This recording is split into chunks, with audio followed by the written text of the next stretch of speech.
Pukul 5 pagi, suami saya mengunci pintu rumah kami sendiri dan menyuruh saya pulang ke rumah orang tua. Padahal rumah orang tua saya sudah lama saya jual untuk biaya rumah sakit ayah dan rumah yang ia kunci itu. Seluruhnya atas nama saya. Halo, sahabat. Selamat datang kembali di kanal ini. Tempat kita berbagi kisah nyata tentang rumah tangga, tentang sabar yang ada batasnya, dan tentang harga diri seorang perempuan. Jika cerita hari ini menyentuh hati Anda, jangan lupa tinggalkan komentar di bawah. Mari kita mulai. Nama saya Sari, 34 tahun. Saya bekerja sebagai operator senior di sebuah pabrik komponen elektronik di kawasan industri Bekasi. Sudah 7 tahun saya menikah. 7 tahun pula saya percaya kalau saya bekerja cukup keras, rumah ini akan baik-baik saja. Suami saya bernama Budi, 38 tahun. Dulu seorang tukang las yang rajin. Kami tinggal di sebuah rumah kecil di pinggiran Jakarta. Rumah pertama yang kami beli dengan susah payah. Tidak besar, tidak mewah. Tapi itu hasil keringat kami sendiri. Di rumah itu juga tinggal ibu mertua saya, Bu Yati, 62 tahun. Dan sering datang adik ipar saya, Wulan, 30 tahun. Adik bungsu Mas Budi, mereka bertiga. Di bulan-bulan terakhir, perlahan mengubah rumah yang dulu hangat itu menjadi tempat yang asing bagi saya. Tapi malam itu, saya belum tahu seberapa jauh semuanya akan berubah. Malam itu, saya lembur. Shift saya berlangsung hampir 10 jam. Mengejar target produksi akhir tahun. Tangan saya masih berbau minyak mesin dan cairan pembersih komponen. Masker yang lembab menempel erat di wajah. Sepatu keselamatan terasa berat seperti timah di kaki. Saya hanya membayangkan satu hal. Sampai rumah, duduk sebentar, minum segelas air hangat, lalu tidur sampai siang. Itu saja, tidak lebih. Saya tiba di depan rumah saat langit masih remang. Saya masukkan kunci, tapi pintu hanya terbuka selebar telapak tangan, lalu didorong kuat dari dalam. Seolah ada yang takut saya akan melangkah masuk. Dari balik pintu, suara suami saya terdengar pelan. "Jangan masuk dulu, ibu sedang kurang sehat.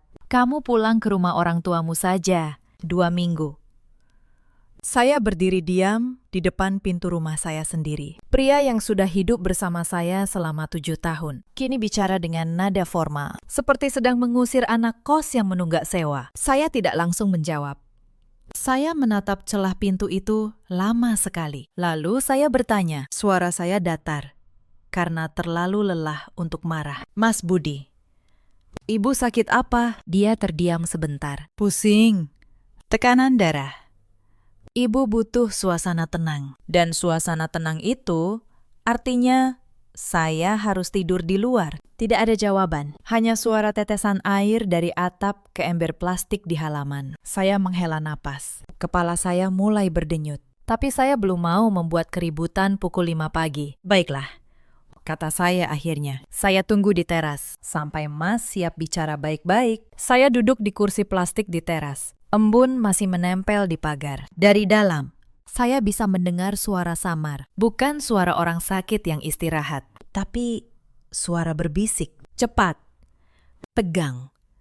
Seperti orang yang sedang menyusun sesuatu. Saya dekatkan telinga ke celah jendela, dan apa yang saya dengar membuat darah saya dingin. "Pokoknya, jangan biarkan dia masuk," suara Bu Yati berbisik tajam. "Kalau dia masuk, semua rencana berantakan." Buat dia merasa tidak diterima. "Biar dia pergi sendiri ke rumah ibunya, baru kita urus surat-suratnya." "Tapi Bu, rumah orang tuanya sudah dijual." Suara Mas Budi ragu.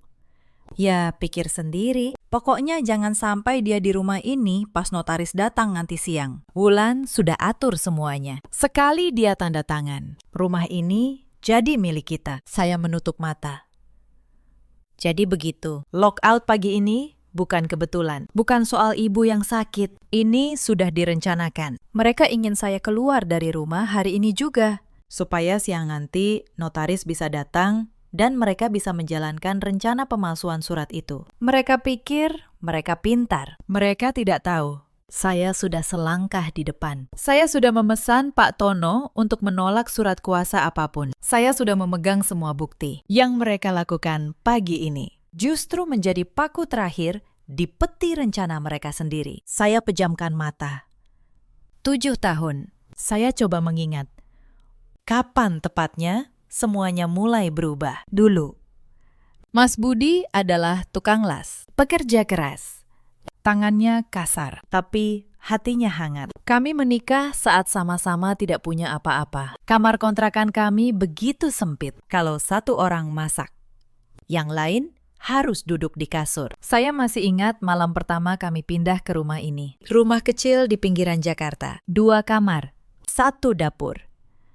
Lantai keramik murah yang sudah retak di sudut. Tapi bagi kami, itu istana. Yang membeli rumah ini, sebagian besar, adalah saya. Tabungan saya dari lembur bertahun-tahun. Sisa uang penjualan rumah orang tua saya setelah biaya rumah sakit ayah terbayar. Sedikit dari Mas Budi. Maka saat mengurus surat-surat, notaris bertanya, sertifikat atas nama siapa? Mas Budi yang menjawab waktu itu, atas nama Sari saja. Dia yang paling banyak keluar uang. Lagi pula, aku percaya sama istriku. Saya ingat, saya menangis mendengar kalimat itu. Saya pikir inilah pria yang akan saya temani sampai tua. Tapi waktu mengubah banyak hal. Pabrik tempat Mas Budi bekerja tutup 3 tahun lalu. Sejak itu, ia berpindah dari satu bengkel ke bengkel lain. Penghasilannya turun. Dan setiap kali penghasilannya turun, sesuatu di dalam dirinya ikut mengecil. Saya tidak pernah menyalahkannya. Justru saya bekerja lebih keras. Saya ambil setiap lembur yang ditawarkan. Saya yang bayar listrik, air, cicilan, uang dapur. Saya pikir kalau saya menanggung semuanya, dia akan merasa lega. Saya masih ingat satu malam, sekitar setahun lalu. Saya pulang membawa amplop gaji bonus akhir tahun, 5 juta rupiah. Saya niatkan untuk memperbaiki atap dapur yang bocor. Dengan gembira, saya tunjukkan pada Mas Budi, tapi wajahnya tidak ikut gembira. Ia hanya menatap amplop itu, lalu berkata pelan, "Bagus, kamu memang lebih hebat dari aku." Saat itu, saya kira ia memuji. Belakangan, saya sadar, itu bukan pujian, itu luka. Saya keliru.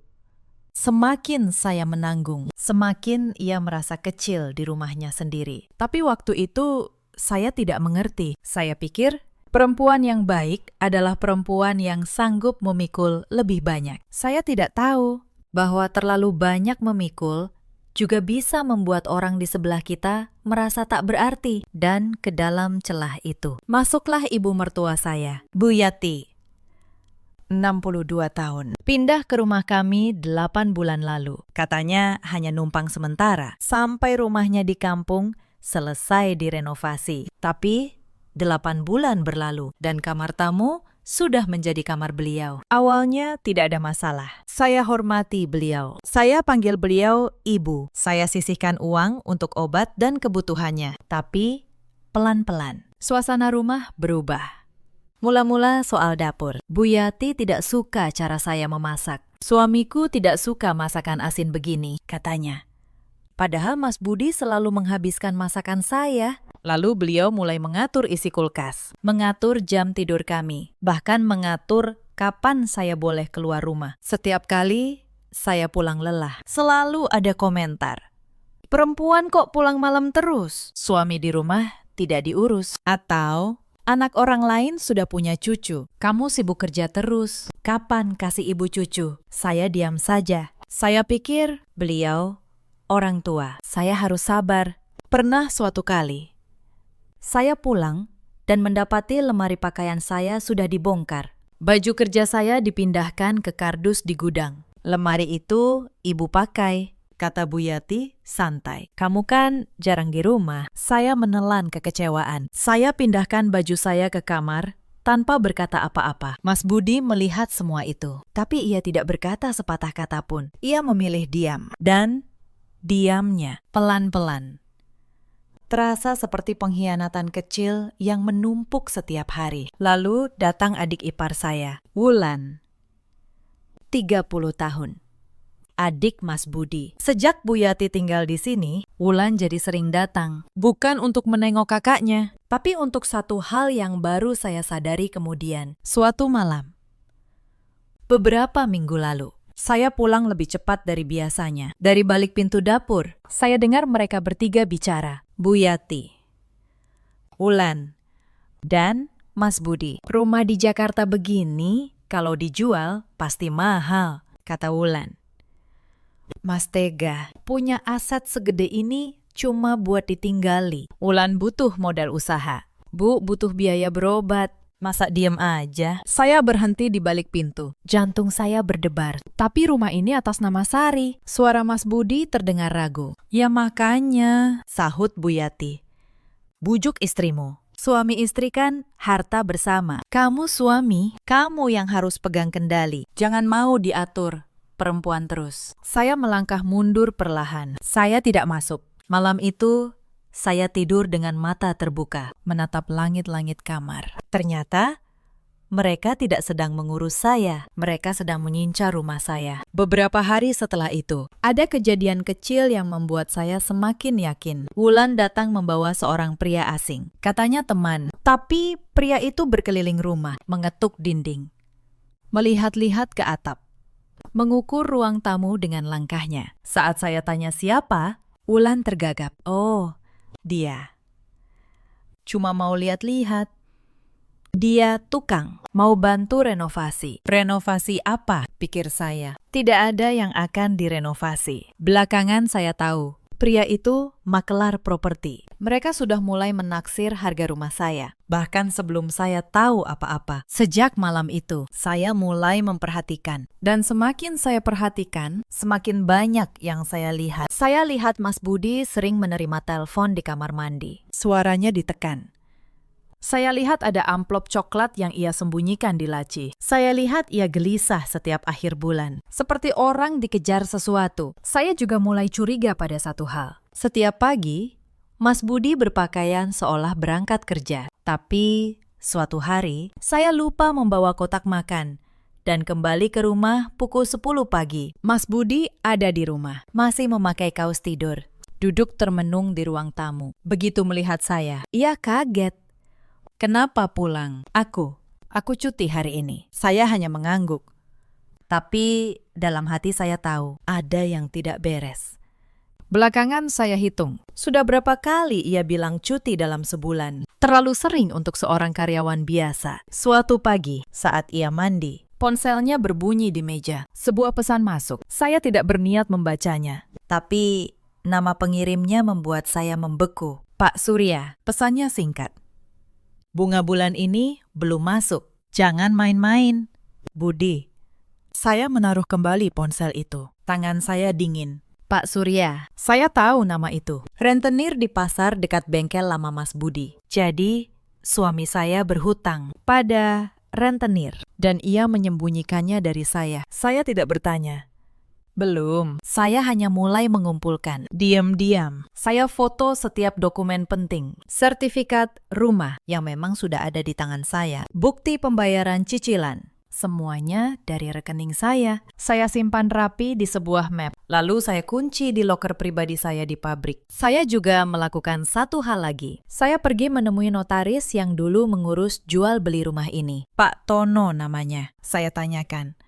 Kalau ada orang yang mencoba menjual atau mengagunkan rumah ini tanpa tanda tangan saya, apakah bisa? Pak Tono tersenyum. Tidak bisa, Bu Sari.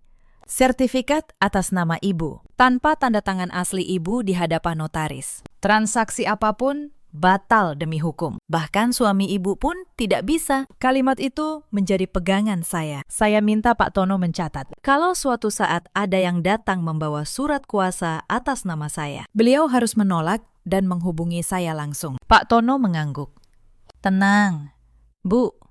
Saya simpan baik-baik. Saya tidak tahu kapan saya akan membutuhkannya. Tapi sesuatu dalam diri saya berkata, simpan saja. Suatu hari nanti, kamu akan berdiri di persimpangan. Dan saat itu tiba, kamu harus punya pijakan. Ternyata, firasat saya benar. Hanya beberapa hari kemudian, saat saya membereskan laci kerja Mas Budi untuk mencari gunting, saya menemukan selembar kertas. Sebuah draft surat kuasa. Belum ditandatangani. Isinya, memberi kuasa pada Mas Budi untuk menjual rumah atas nama saya. Di bagian bawah, ada kolom tanda tangan dengan nama saya tertulis di sana. Tangan saya gemetar. Mereka tidak hanya berencana membujuk, mereka berencana memalsukan tanda tangan saya. Saya foto kertas itu. Lalu, saya kembalikan persis seperti semula. Saya tidak boleh membuat mereka curiga. Belum waktunya. Hari-hari berikutnya, tekanan di rumah meningkat. Bu Yati mulai sering mengeluh sakit. Kepala pusing. Tekanan darah naik. Dada sesak. Tapi anehnya, setiap kali saya tawarkan untuk mengantarnya ke dokter, beliau menolak. Tidak perlu, nanti juga sembuh sendiri. Sakitnya selalu muncul di saat-saat tertentu, saat saya pulang lembur, saat ada tetangga datang, saat suasana sedang bisa dibuat dramatis. Saya mulai paham, sakit itu adalah alat. Alat untuk membuat Mas Budi merasa bersalah, untuk membuat saya terlihat jahat, untuk membangun cerita bahwa menantu inilah yang membuat sang ibu menderita. Puncaknya terjadi suatu sore. Saat itu ada beberapa tetangga berkumpul di teras depan. Bu Yati tiba-tiba berteriak dari dalam. Suaranya dibuat lemah. "Sari, tolong ibu, dada ibu sesak." Saya berlari masuk. Tapi begitu saya dekat, beliau berbisik dengan nada yang sama sekali tidak lemah. "Kamu lihat kan? Semua tetangga sekarang tahu. Kamu menantu yang bikin mertua sakit-sakitan." Saya membeku. Di luar, para tetangga berbisik-bisik, menatap saya dengan tatapan menghakimi. Saya tidak membela diri, tidak ada gunanya. Tapi di dalam hati, saya mencatat semuanya. Bu Yati mulai bicara lebih terang-terangan. Suatu sore, beliau berkata, sambil mengupas mangga di ruang tamu, "Sari, rumah ini terlalu besar untuk kalian berdua. Kasihan Wulan. Dia butuh modal. Kenapa tidak dijual saja? Lalu beli yang lebih kecil. Sisanya kan bisa untuk keluarga." Saya tersenyum tipis. "Rumah ini tidak terlalu besar. Bu, cukup untuk kami." Wajah beliau berubah. "Kamu ini menantu kok pelit sama keluarga suami? Tidak punya rasa." Saya tidak menjawab. Saya bangun, masuk ke kamar. Di belakang saya dengar beliau menggerutu pada Mas Budi. "Istrimu itu keras kepala. Kamu suami macam apa? Tidak bisa atur istri sendiri." Dan Mas Budi, pria yang dulu berkata, "Aku percaya sama istriku," hanya diam. Tekanan soal uang juga datang lebih sering. Suatu hari, Wulan menelpon saya langsung. "Mbak, Wulan butuh pinjaman 25 juta buat modal usaha. Mbak kan punya tabungan. Nanti Wulan kembalikan." Saya tahu uang itu tidak akan pernah kembali. Saya tolak dengan halus. Sejak itu, Wulan menyebut saya pelit di mana-mana. Ke saudara, ke tetangga, bahkan ke teman-teman arisan Bu Yati. Lalu datang permintaan yang lebih besar. Bu Yati, dengan dalih biaya berobat, meminta saya menyerahkan buku tabungan saya untuk dikelola bersama. Saya menolak. Beliau marah besar. Suami istri itu tidak boleh ada rahasia uang. Kamu menyembunyikan harta dari keluarga. Saya hampir tertawa mendengarnya. Karena justru orang-orang inilah yang sedang menyembunyikan begitu banyak hal dari saya. Ada satu kejadian lagi yang membuat saya benar-benar paham bahwa di rumah ini, saya sudah dianggap pengganggu. Suatu sore, saya pulang dan mendapati beberapa barang saya tergeletak di teras. Buku-buku saya, beberapa baju. Bahkan foto pernikahan kami. "Ibu mau bersih-bersih," kata Bu Yati datar. "Barang-barangmu terlalu banyak memenuhi rumah." Saya menatap foto pernikahan yang tergeletak di lantai teras. Kacanya retak. 7 tahun pernikahan diperlakukan seperti sampah. Saya pungut foto itu pelan-pelan. Saya tidak berkata apa-apa. Tapi malam itu, saya menelpon Aditya lagi. Dan saya berkata, "Aku sudah siap. Kapanpun mereka membuat langkah salah, aku akan menjawabnya." Beberapa hari kemudian, Bu Yati mengadakan arisan di rumah, di depan teman-temannya. Beliau bercerita betapa menderitanya punya menantu seperti saya. Menantu yang pelit, yang sibuk kerja, yang tidak menghormati mertua. Saya yang baru pulang kerja, mendengar semuanya dari balik pintu. Tamu-tamu itu menatap saya dengan tatapan iba bercampur jijik. Saya hanya tersenyum, menyapa, sopan. Lalu masuk ke kamar. Mereka pikir mereka sedang menjatuhkan saya. Mereka tidak tahu Setiap penghinaan itu hanya memperkuat tekad saya. Saya bukan lagi perempuan yang akan menangis di sudut kamar. Saya perempuan yang sedang menunggu waktu yang tepat. Malam itu, di kamar, saya coba bicara baik-baik dengan suami saya. Mas, aku tahu kamu sedang ada kesulitan. Kalau ada masalah uang, cerita sama aku. Kita selesaikan bersama. Dia menatap saya, lalu memalingkan wajah. Tidak ada masalah apa-apa. Kamu jangan dengar-dengar omongan. Aku istrimu, Mas. Bukan orang asing. Sudahlah. Sari. Aku capek. Dia membalikkan badan, membelakangi saya. Saya menatap punggungnya yang membatu. Saya sadar, jarak di antara kami sudah terlalu jauh untuk dijangkau hanya dengan kata-kata. Beberapa hari kemudian, sebuah surat datang. Bukan untuk saya, tapi untuk Mas Budi. Saya tidak membukanya. Tapi dari amplopnya, saya tahu itu dari kantor pengadilan setempat. Surat panggilan terkait sengketa hutang. Saya mulai mengerti. Mereka butuh rumah ini bukan sekedar untuk modal wulan. Mereka butuh untuk menutup hutang Mas Budi yang sudah membengkak. Dan saya, pemilik sah rumah ini, adalah satu-satunya penghalang. Seminggu sebelum pagi itu, mereka mencoba cara baru. Pulang kerja, saya mendapati ruang tamu penuh. Bukan hanya Bu Yati, Wulan, dan Mas Budi, tapi juga 2 orang paman dari pihak suami, dan seorang ustadz kampung yang sengaja diundang. Mereka mendudukkan saya di tengah, seperti terdakwa di persidangan. Sari, kata salah satu paman dengan nada menggurui. Kami semua ini keluarga. Dalam keluarga, harta itu harus dibagi. Kamu jangan egois. Suamimu sedang susah. Mertuamu sakit. Sebagai istri yang baik, kamu harus rela. Saya duduk diam, mendengarkan satu persatu menghakimi saya. Bahwa saya menantu yang keras kepala. Bahwa saya perempuan yang tidak tahu menghormati keluarga suami. Bahwa rumah tangga yang dipimpin istri pasti hancur. Tidak ada satupun di antara mereka yang bertanya, dari mana uang rumah ini berasal? Tidak ada yang bertanya, apa yang sudah saya korbankan selama 7 tahun. Mereka hanya melihat satu hal, Asep. Dan saya, penghalangnya. Saya tidak menangis. Saya tidak membentak. Saya hanya berkata pelan, terima kasih atas nasihatnya. Saya akan memikirkannya. Lalu saya berdiri dan masuk ke kamar. Malam itu, saya menelpon satu-satunya orang yang masih saya percaya. Aditya, sahabat saya dari pabrik, yang dulu kuliah hukum, sebelum banting setir jadi pekerja pabrik. Saya ceritakan semuanya. Sari, kata Aditya di telepon, suaranya tegas. Dengar baik-baik. Rumah atas namamu dibeli sebagian besar dengan uangmu, dengan bukti yang lengkap. Secara hukum, posisimu sangat kuat. Mereka tidak bisa memaksamu menjual. Yang mereka lakukan sekarang cuma tekanan psikologis. Jangan kalah, kumpulkan semua bukti. Dan kalau mereka berani memasukkan dokumen, itu pidana. Kamu yang pegang kartu, bukan mereka. Kata-kata Aditya seperti menyalakan kembali sesuatu di dalam diri saya. Selama ini saya merasa sendirian, terpojok, bersalah.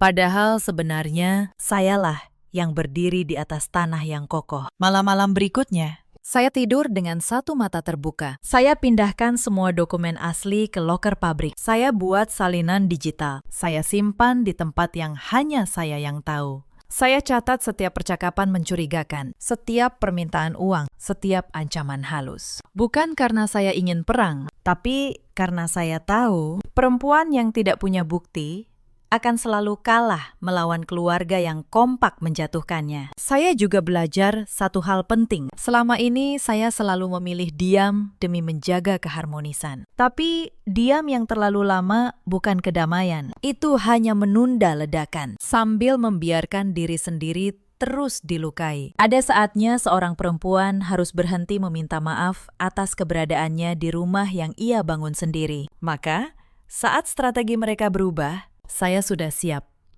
Kalau membujuk tidak berhasil, mereka akan menyingkirkan saya, membuat saya merasa tidak diinginkan, membuat saya pergi sendiri. Itulah sebabnya pagi ini suami saya mengunci pintu. Saya membuka mata. Pukul 5 lewat, langit mulai terang. Saya masih duduk di teras, tapi sekarang saya sudah tidak lelah lagi. Saya tenang. tenang, yang aneh, seperti permukaan air sebelum badai. Saya berdiri. Saya ketuk pintu sekali. Mas Budi, buka pintunya. Pintu terbuka sedikit. Wajah Mas Budi muncul, lelah dan canggung. Sari, sudah kubilang, pulang dulu ke rumah orang tuaku sudah dijual. Potong saya, pelan tapi jelas, untuk biaya rumah sakit ayah. Mas lupa. Mas yang antar aku ke notaris waktu itu. Dia terdiam, bibirnya bergerak, tapi tidak ada suara keluar. Aku lembur dari kemarin sampai hampir jam 5 pagi. Lanjut saya. Sampai di depan rumah sendiri, suamiku mengunci pintu dan mengusirku karena takut pada ibunya. Aku sudah berdiri di luar sini hampir 20 menit. Saya melangkah lebih dekat. Saya tatap matanya, mencari sisa-sisa pria yang dulu saya nikahi. Mas, tadi aku dengar semuanya lewat jendela. Aku dengar ibu bilang, jangan biarkan aku masuk sampai notaris datang. Aku dengar soal surat-surat. Aku tahu. Mas, aku tahu semuanya. Wajah Mas Budi berubah pucat. Sari, aku. Jangan, kata saya. Suara saya bergetar sedikit. Lalu kembali tenang. Jangan berbohong lagi. Aku sudah terlalu lelah dengan kebohongan di rumah ini. Saya menatap matanya dalam-dalam. Sekarang, aku tanya sekali lagi. Mas, benar-benar mau aku pergi? Koridor menjadi sunyi. Hanya suara tetesan air dari atap. Mas Budi mengatupkan bibirnya sangat lama. Saya melihat pergulatan di wajahnya, antara rasa takut pada ibunya, malu pada hutangnya, dan sisa cinta yang mungkin masih ada. Lalu, perlahan, ia mengangguk. Mengangguk. Sesuatu di dalam dada saya patah dengan suara yang hanya bisa saya dengar sendiri. Tapi wajah saya tidak berubah. Saya menatapnya beberapa detik. Lalu saya mengeluarkan ponsel dari saku. Baik, kata saya. Saya angkat ponsel ke hadapannya. 15 menit lagi, aku telepon kantor notaris. Aku minta mereka datang untuk membuat surat. Wajahnya langsung pucat. Surat apa? Saya menyandarkan bahu ke kusen pintu. Mata saya perih karena semalaman tidak tidur. Tapi suara saya tetap dingin. Aku beri waktu 30 menit untuk ibu dan kamu berkemas. Keluar dari rumah ini. Di dalam ruang tamu, terdengar suara gelas pecah di lantai keramik. Suara itu seperti membuat seluruh rumah tersentak. Ibu mertua saya, yang tadi berbaring di kursi malas, pura-pura sakit. Sontak duduk tegak. Kompres di keningnya jatuh ke lantai. Wajahnya pucat, lebih karena terkejut daripada karena sakit. Wulan berlari dari arah dapur. Tangannya masih memegang gelas yang tinggal separuh. Ia menatap saya dan Mas Budi bergantian. Tidak percaya. Astaga, pagi-pagi begini kamu bicara apa, Mbak? Saya masih berdiri. Satu tangan memegang ponsel. Tangan lain berpegangan pada pagar tangga. Karena kepala saya mulai pusing. Aku sudah bicara jelas. Wulan. Mas Budi melangkah keluar, menghalangi pintu. Sari, jangan keterlaluan. Kalau ada apa-apa, kita bicarakan di dalam. Sejak kapan? Kata saya pelan. Rumahku sendiri mengharuskan aku berdiri di luar untuk minta izin bicara. Dia tidak bisa menjawab. Saya melihat dengan jelas kecanggungan di wajahnya. Tipe pria yang bertahun-tahun terbiasa diistimewakan istrinya. Begitu didorong balik, tiba-tiba tidak tahu harus berpihak kemana. Bu Yati bangkit dari kursi. Suaranya melengking. Beraninya kamu mengusir mertuamu sendiri. Menantu durhaka. Ini rumah anak saya juga. Saya menoleh menatap beliau. Tenang, Bu. Saya hormati ibu selama 8 bulan. Saya beri makan, saya beri obat. Saya tahan setiap kata-kata ibu. Tapi, pagi ini, anak ibu mengunci pintu dan mengusir saya dari rumah yang saya beli dengan uang saya sendiri. Jadi, sekarang izinkan saya bertanya. Rumah ini, sertifikatnya, atas nama siapa? Ruangan hening seketika. Wulan yang pertama bersuara. Nadanya mulai gugup. Itu kan harta bersama. Kakak menikah, otomatis jadi milik berdua. Salah, kata saya.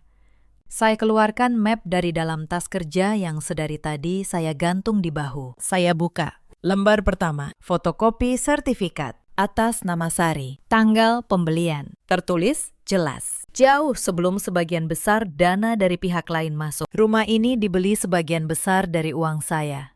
Tabungan saya. Sisa penjualan rumah orang tua saya. Saat akad jual beli, suami saya sendiri yang minta sertifikat atas nama saya. Ada saksinya. Ada notarisnya. Hitam di atas putih. Saya letakkan lembar berikutnya. Bukti pembayaran cicilan. Listrik. Air. Semua dari rekening saya selama 7 tahun. Dan ini. Semua biaya rumah ini. Saya yang bayar. Kalau mau bicara harta bersama, silahkan. Kita hitung di pengadilan. Tapi yang jelas, hari ini. Sekarang. Rumah ini sah atas nama saya. Dan pemilik sah berhak menentukan siapa yang boleh tinggal. Bu Yati membuka mulut, tapi tidak ada kata yang keluar. Wulan menatap kakaknya. Panik. Mas, bilang sesuatu. Masa kamu diem aja? Mas Budi berdiri membatu di ambang pintu. Untuk pertama kalinya, ia tidak punya tempat bersembunyi. Saya keluarkan lagi satu lembar. Foto draft surat kuasa yang saya temukan di lacinya. Dan ini, kata saya. Suara saya turun satu nada lebih dingin. Surat kuasa untuk menjual rumah ini. Atas nama saya, dengan tanda tangan saya, yang saya tidak pernah tanda tangani. Kalian tahu apa namanya ini? Pemalsuan dokumen. Ada pasalnya. Ada hukumannya. Wulan menutup mulutnya dengan tangan. Bu Yati jatuh terduduk di kursi. Saya sudah ke notaris. Lanjut saya. Pak Tono, beliau sudah saya pesan. Kalau ada yang datang membawa surat kuasa atas nama saya, tolak dan hubungi saya. Jadi, rencana kalian sejak awal tidak akan pernah berhasil. Saya hanya menunggu sampai kalian cukup berani untuk menunjukkan wajah asli kalian. Dan pagi ini kalian menunjukkannya. Saya simpan map itu kembali. Lalu saya keluarkan satu lembar lagi. Lembar yang sengaja saya simpan untuk paling akhir. Oh ya, kata saya. Sebelum kalian terlalu sibuk mengincar rumah ini, ada baiknya kalian tahu satu hal. Saya tatap Mas Budi. Pak Surya, bunga bulan ini belum masuk, kan? Mas, wajah Mas Budi langsung berubah. Putih pasi. Wulan mengernyit. Pak Surya siapa? Rentenir. Jawab saya tenang. Suamimu, kakakmu. Berhutang pada rentenir. Dan dari surat pengadilan yang datang minggu lalu, hutang itu sudah masuk gugatan. Saya menoleh pada Bu Yati. Jadi, Bu, itu sebabnya kalian begitu ingin menjual rumah ini, kan? Bukan untuk modal usaha, Wulan, tapi untuk menutup hutang anak ibu sebelum disita. Suasana ruang tamu berubah total. Bu Yati menoleh pada Mas Budi dengan mata melotot. Budi, hutang apa? Kamu hutang sama rentenir. Berapa? Wulan ikut berbalik. Mas, jadi selama ini kamu mau jual rumah Mbak Sari buat nutupin hutang kamu sendiri. Terus kamu syarat-syarat aku dan ibu. Saya berdiri di ambang pintu, menyaksikan keluarga itu hancur dari dalam. Bukan oleh saya, tapi oleh rahasia yang mereka simpan dari satu sama lain. Saya tidak merasa menang. Saya hanya merasa lelah, lelah yang dalam, sampai ke tulang. Aku tidak akan menyeret siapa-siapa ke pengadilan hari ini, kata saya akhirnya. Suara saya melembut, tapi rumah ini mulai sekarang ada aturannya. Dan aturannya dibuat oleh pemiliknya, aku. Saya melangkah masuk ke rumah saya sendiri, tidak ada lagi yang menghalangi. Begitu kaki saya menyentuh lantai ruang tamu, seluruh ruangan terasa berbeda. Inilah rumah yang saya bayar dengan 7 tahun lembur, dengan tangan yang setiap hari berbau minyak mesin. Inilah rumah yang hampir mereka rampas dari saya, dengan tipu daya dan pintu yang dikunci. Dan sekarang, saya berdiri di tengahnya, sebagai pemilik yang sah. Bu Yati duduk kembali, tubuhnya gemetar. Wulan terdiam.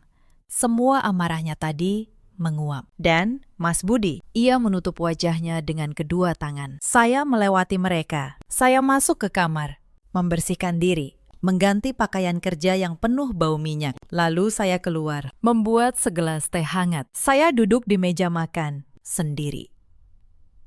Untuk pertama kalinya dalam berbulan-bulan, saya makan dengan tenang di rumah saya. Dua paman yang seminggu lalu menghakimi saya. Hari itu datang lagi. Tapi kali ini berbeda. Mereka sudah mendengar soal hutang Mas Budi dan rencana pemalsuan surat. Salah satu dari mereka menunduk di depan saya. Sari, kami minta maaf. Kami tidak tahu duduk perkaranya. Kami pikir kamu yang salah. Ternyata ia tidak melanjutkan. Ia hanya menggeleng, malu pada dirinya sendiri. Saya menatap mereka. Lain kali, paman, sebelum mendudukkan seseorang seperti terdakwa, tanyakan dulu kebenarannya. Saya menahan semua ini sendirian selama berbulan-bulan. Tidak ada satupun dari kalian yang bertanya bagaimana keadaan saya. Mereka pergi dengan kepala tertunduk. Hari itu juga, Wulan pulang. Sebelum pergi, ia berhenti di depan saya. Wajahnya menunduk. Mbak, maaf, aku tidak tahu. Aku tidak tahu Mas Budi punya hutang. Aku cuma dengar kata ibu. Katanya Mbak yang pelit sama keluarga. Ternyata aku salah. Aku bahkan ikut membawa makelar ke rumah Mbak. Aku malu sekali. Saya menatapnya. Lain kali, sebelum ikut menghakimi seorang menantu, dengar dulu kedua sisi. Banyak perempuan dihancurkan bukan oleh musuh, tapi oleh keluarga yang seharusnya melindunginya. Wulan mengangguk pelan. Air matanya jatuh. Lalu ia pergi. Malamnya, Bu Yati duduk di kamarnya. Tidak keluar untuk makan. Saya antar semangkuk bubur ke kamarnya. Beliau menatap saya lama. Lalu air matanya jatuh. Sari, kata beliau dengan suara serak. Ibu cuma takut. Anak ibu kelihatan makin susah. Ibu pikir kalau rumah dijual, hidup kalian bisa lebih lega. Ibu tidak tahu Budi punya hutang? Ibu tidak tahu kamu yang menanggung semuanya selama ini. Saya meletakkan bubur di meja. Bu, saya tidak pernah pelit pada keluarga, tapi saya tidak bisa membiarkan rumah ini dijual untuk menutup kesalahan yang disembunyikan dari saya. Kalau Mas Budi jujur dari awal, kita bisa cari jalan bersama. Bukan dengan mengusir, saya pukul 5 pagi. Bu Yati menunduk. Ibu dulu juga menantu. Nak, ibu tahu rasanya diperlakukan tidak adil, tapi entah kenapa, begitu ibu jadi mertua, ibu malah mengulang hal yang dulu paling ibu benci. Suaranya bergetar. Ibu malu. Nak, untuk pertama kalinya, beliau memanggil saya, Nak. Saya menatap perempuan tua di hadapan saya. Marah saya, entah bagaimana. Perlahan, luruh. Karena saya melihat, di balik semua kekerasannya, ada ketakutan seorang ibu yang tidak tahu cara menolong anaknya. Sudah. Bu, makan dulu buburnya. Besok kita mulai dari awal, kata saya pelan. Saya keluar dari kamar itu dengan hati yang sedikit lebih ringan. Tapi yang paling sulit adalah malam saya duduk berdua dengan Mas Budi. Kami duduk berhadapan di meja makan tua itu. Lama, tidak ada yang bicara. Lalu Mas Budi mulai, suaranya nyaris berbisik. Aku sudah 3 bulan berhenti kerja, tanpa berani bilang sama kamu. Dia tertawa, tawa yang pahit. Setiap hari melihatmu pulang lembur, aku semakin merasa tidak berguna. Saya mendengarkan, tidak memotong. Waktu Pak Surya menawarkan modal untuk buka bengkel sendiri, aku pikir akhirnya aku punya kesempatan untuk mengangkat kepala. Jadi, laki-laki yang menghasilkan, bukan cuma menumpang penghasilan istri. Dia Aku tidak menyangka semuanya jadi begini. Bengkelnya gagal. Hutangnya membengkak, sampai aku terpaksa pinjam lebih banyak dan lebih banyak lagi. Ia menceritakan semuanya. Bagaimana bengkel kecil yang ia buka di pinggir jalan itu sepi. Bagaimana ia malu mengakui kegagalan. Jadi setiap pagi tetap berpakaian rapi dan pura-pura berangkat kerja. Padahal hanya duduk di warung kopi sampai sore. Bagaimana bunga rentenir menumpuk dari 10 juta menjadi puluhan juta. Bagaimana ia mulai panik. Dan saat itulah, Ibu dan Wulan mengusulkan menjual rumah. Aku tahu itu salah, katanya. Suaranya pecah. Rumah ini punyamu, tapi aku sudah terlalu jauh terjebak. Aku ikut saja rencana ibu. Aku bahkan ikut mengunci pintu pagi ini. Aku benci diriku sendiri. Sari, kenapa tidak cerita? Tanya saya pelan. Karena aku malu. Sari, matanya memerah. Saat orang hampir tenggelam, siapapun yang mengulurkan tangan justru dikira mau menenggelamkan. Setiap kali kamu menawarkan bantuan, aku merasa kamu sedang menunjukkan betapa gagalnya aku. Kalimat itu membuat saya terdiam. Saya teringat sesuatu. Dulu, saya sendiri yang takut. Takut suami saya akan selamanya jadi pekerja kecil yang minder. Maka saya berusaha bekerja lebih keras, mencari lebih banyak, menopangnya. Tanpa saya sadari, semakin saya menanggungnya, semakin ia merasa tenggelam. Ada hal-hal dalam pernikahan di mana dua orang saling menyayangi, tapi tetap saling menyakiti. Bukan karena cinta itu hilang, tapi karena tidak ada yang mau jujur pada diri sendiri. Mas Budi mengeluarkan secarik kertas dari sakunya. Surat lamaran kerja yang baru, dari bengkel las lamanya. Aku sudah ajukan lagi, katanya. Aku kembali kerja di sana. Jadi karyawan biasa juga tidak apa-apa. Setidaknya, malam hari aku bisa tidur nyenyak. Tidak dikejar-kejar lagi. Saya menatap kertas itu di meja. Hati saya terasa hangat dan getir di saat yang sama. Soal hutang Pak Surya, kata saya. Kita selesaikan bersama. Aku punya tabungan, tapi dengan satu syarat. Mulai sekarang, tidak ada lagi rahasia. Apapun masalahnya, kita bicara berdua. Berapa total hutangnya? Mas, tanya saya kemudian. Aku harus tahu yang sebenarnya, semuanya. Mas Budi menunduk lama. Lalu, ia menyebut angka. 80 juta, termasuk bunga rentenir yang mencekik. Saya menarik napas. Itu hampir seluruh tabungan saya bertahun-tahun. Tapi, saya tidak mundur. Baik, kata saya.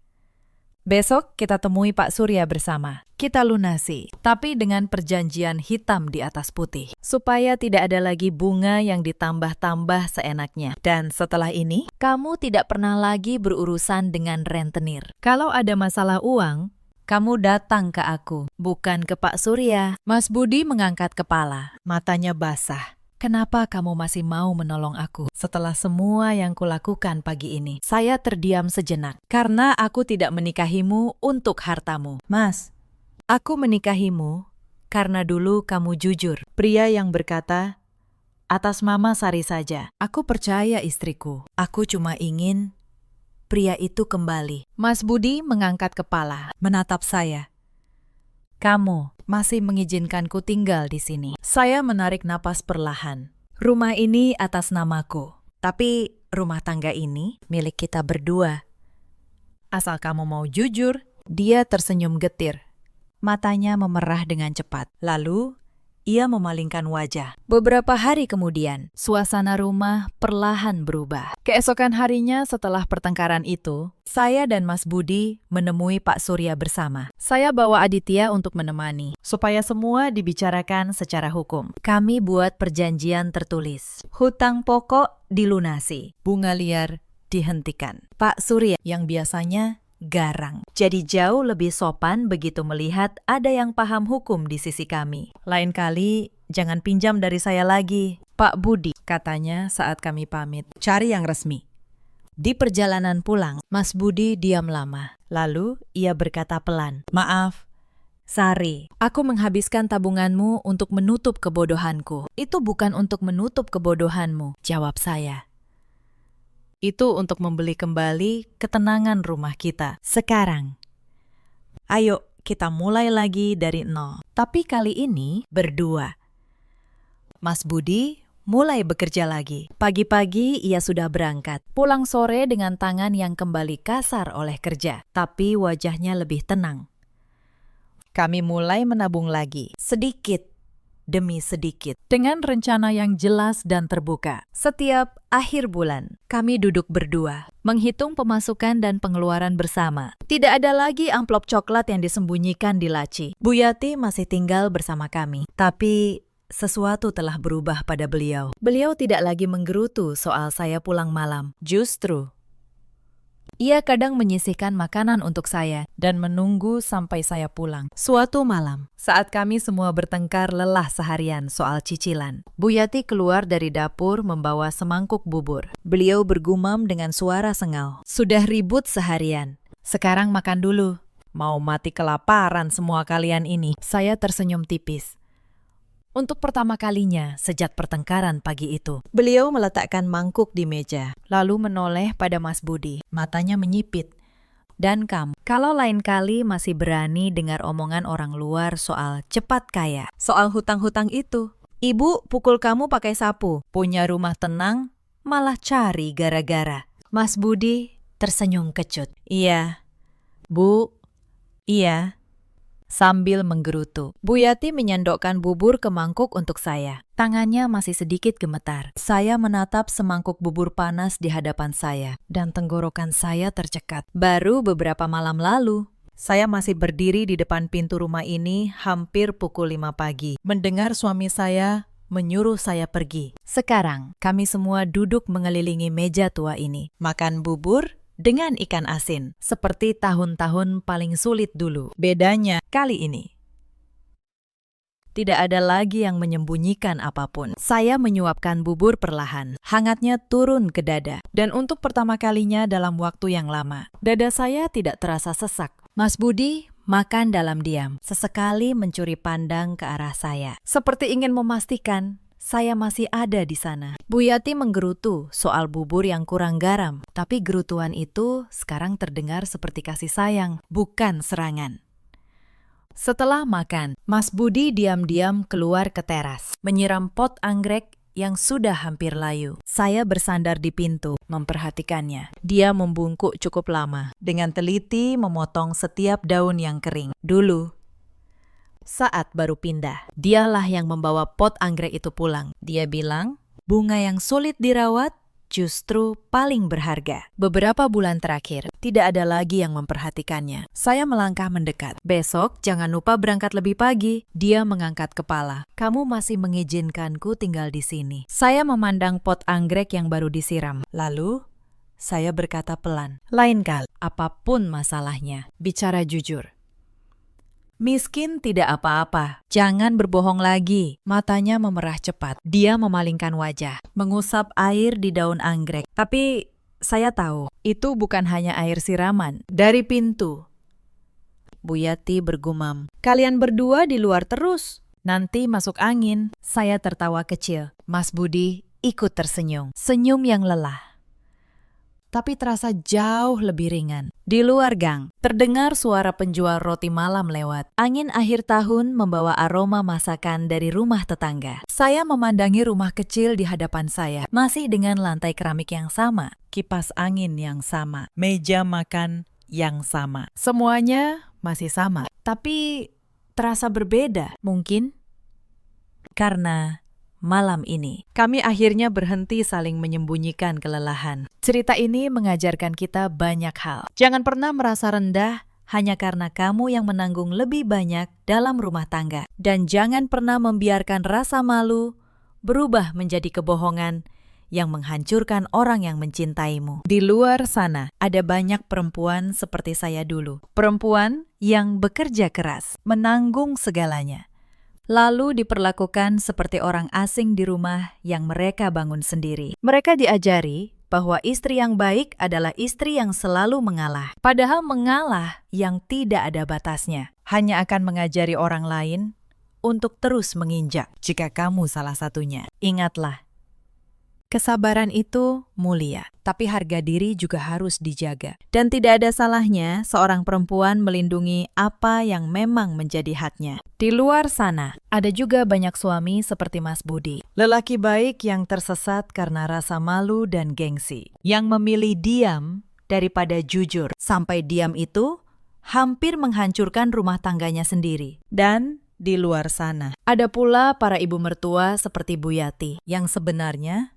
tidak jahat, hanya takut melihat anaknya kesulitan. Lalu salah memilih cara, sampai hampir kehilangan satu-satunya orang yang benar-benar menjaga keluarganya. Mas Budi kini kembali bekerja dengan tenang. Hutang kami lunas perlahan. Wulan datang berkunjung.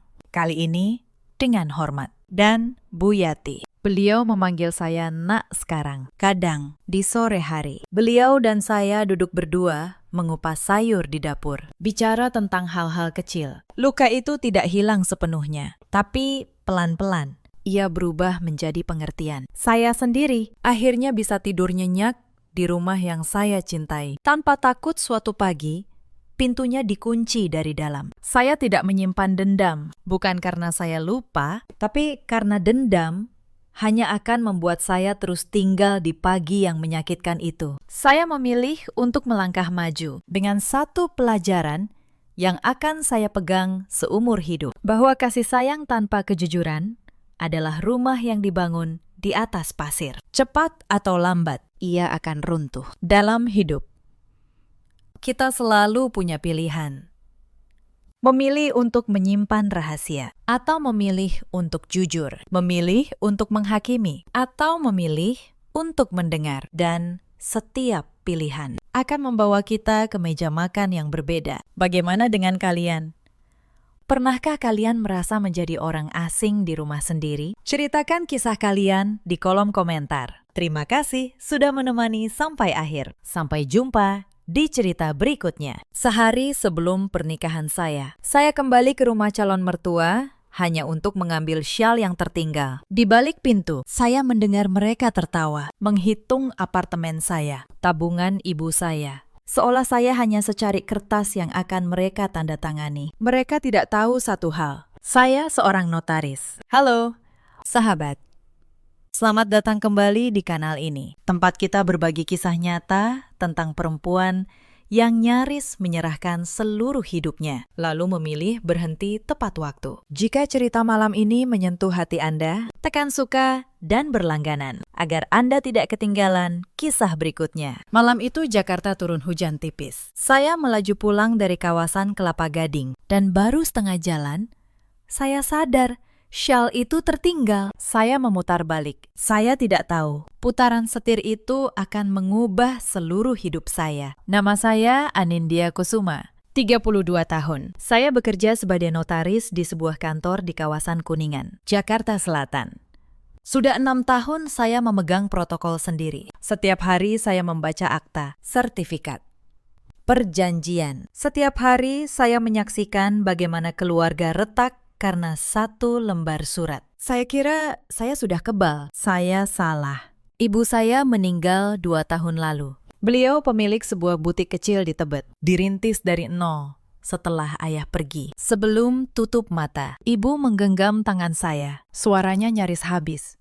Nin, apapun yang terjadi, jaga yang ibu tinggalkan. Jangan pernah serahkan ke orang yang belum kamu kenal hatinya. Saat itu saya hanya mengangguk sambil menangis. Saya tidak paham betapa dalam pesan itu. Yang ibu tinggalkan tidak banyak, tapi cukup. Sebuah apartemen di kawasan Senayan, seluas 110 meter persegi, atas nama saya. Tabungan dari hasil butik selama belasan tahun, sekitar 2 miliar rupiah. Dan satu amplop coklat berisi buku tabungan lama, serta selembar surat yang belum sempat saya buka. Saya simpan semuanya rapi. Saya kira saya menyimpan warisan. Ternyata saya menyimpan senjata. Saya bertemu Reza 5 tahun lalu di sebuah seminar properti. Saya jadi pembicara soal aspek hukum jual beli. Dia duduk di barisan depan, bertanya dengan sopan, lalu menunggu sampai acara selesai hanya untuk berkenalan. Reza seorang lead engineer di perusahaan konstruksi. Tutur katanya halus, senyumnya seperti angin sore, membuat orang lengah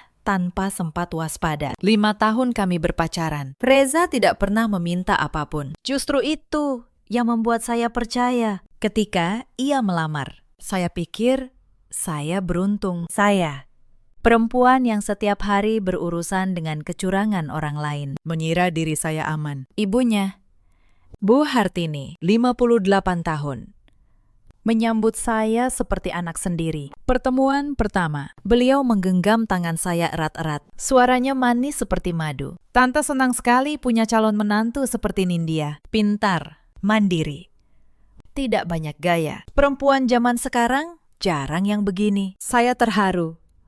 Saya pikir akhirnya saya punya keluarga lagi. Adik Reza, Vanya, 27 tahun, memanggil saya Mbak dengan riang. Ia bercerita tentang mimpinya membuka usaha desain interior. Katanya ia ingin meniru saya. Perempuan yang berdiri di atas kaki sendiri. Saya bahkan pernah meminjamkannya modal kecil untuk kursus. Saya kira saya sedang menanam kebaikan. Ternyata saya sedang memberi makan rencana mereka. Persiapan pernikahan berjalan rapi. Gaun yang saya pilih bersama mendiang ibu dalam angan. Seharga 30 juta rupiah. Resepsi di hotel. Uang mukanya sudah dibayar Reza. Dan apartemen Senayan yang sejak awal atas nama saya. Rencananya jadi rumah kami setelah menikah. Reza pernah berkata, suaranya begitu lembut. Nin, kalau mau, balik nama.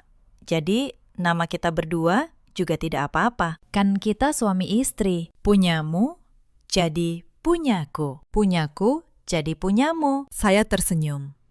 Saya percaya dengan seluruh masa muda saya. Tapi, malam itu, di depan pintu yang tidak terbuka, saya akhirnya tahu. 5 tahun cinta, makan malam keluarga, genggaman tangan yang hangat. Semuanya hanya sandiwara yang dirancang sangat rapi. Dan saya adalah tokoh utama yang paling naif. Mobil saya berhenti di bawah gedung apartemen keluarga Reza di Kelapa Gading. Lampu koridor berwarna kuning pucat. Angin menggesek dedaunan, berdesir seperti bisikan. Sepatu hat tinggi saya mengetuk lantai batu dengan bunyi kering. Di pintu kaca lobi, saya melihat bayangan saya sendiri. Seorang perempuan yang besok akan menjadi pengantin. Tenang, kata saya pada diri sendiri. Besok, hari bahagiamu. Lift berbunyi pelan dan terbuka di lantai mereka. Saya melangkah ke koridor. Lampu sensor menyala. Di depan pintu, saya menarik napas. Saya hanya perlu menekan bel, tersenyum, dan berkata, maaf, Bu, Shell, saya ketinggalan. Sederhana. Jari saya melayang di depan tombol, dan tepat saat itu, sebuah suara terdengar dari dalam. Suara Bu Hartini, keras. Tanpa peduli sopan santun, seperti orang yang sedang menelpon. Si Nindya itu baru saja pulang. Ya ampun. Tante sampai capek lihat caranya senyum. Manis sekali. Padahal palsu. Saya terpaku. Jari saya membeku di udara. Lalu suara lain menyahut, sedikit mengejek. Vania, ibu jago banget akting. Tadi aku hampir ketawa di depan dia. Di dalam, Bu Hartini tertawa terbahak-bahak. Tawa orang yang baru memenangkan permainan. Harus akting dong. Kalau tidak, bagaimana kita dapat apartemen Senayan itu? Telinga saya berdengung. Apartemen itu 110 meter, dekat kawasan elit. Harganya sekarang tidak kurang dari 8 miliar. Lanjut Bu Hartini. Vania mendesah. Suaranya bersemangat seperti anak kecil dapat hadiah. Nanti setelah menikah, Mas Reza tinggal bujuk balik nama. Mas kan engineer, ngerti surat-surat. Abis itu, kita jual. Cukup buat Mas Reza buka perusahaan sendiri. Balik nama, jual. Setiap kata seperti tamparan. Bukan di wajah, langsung ke harga diri saya. Saya, yang setiap hari mengurus akta balik nama orang lain, kini didengar sedang direncanakan untuk dirampok dengan cara yang sama persis. Bu Hartini melanjutkan, suaranya makin ringan. Bukan cuma apartemennya, ibunya dulu kan punya butik. Pasti ninggalin tabungan banyak. Suruh Reza bujuk pelan-pelan. Biar uangnya dipegang kita. Nanti Vania mau beli mobil. Ibu bantu. Saya bersandar di dinding koridor. Kaki saya lemas. Keringat dingin mengalir di punggung. Meresap lewat blus. Kalimat manis Bu Hartini hari ini berubah menjadi sesuatu yang menjijikan. Senyum ramahnya, genggaman hangatnya. Tante sudah anggap kamu seperti anak sendiri. Semuanya drama murahan. Sementara di luar, saya berdiri membatu. Tangan masih melayang di depan bel, tak mampu menekan. Pintu kayu di hadapan saya tidak terbuka, namun kata-kata dari dalam menembus telinga, menusuk jantung, lebih tajam dari pisau manapun. Di dalam, mereka sama sekali tidak tahu. Calon menantu mereka sedang mendengar setiap kata. Oh ya. Satu lagi, kata Bu Hartini. Nanti di pernikahan, Vania pura-pura terharu, ya. Bilang betapa Mas Reza sayang Nindya. Biar kerabat dua pihak lihat Reza, pria bertanggung jawab. Vania tertawa cekikikan.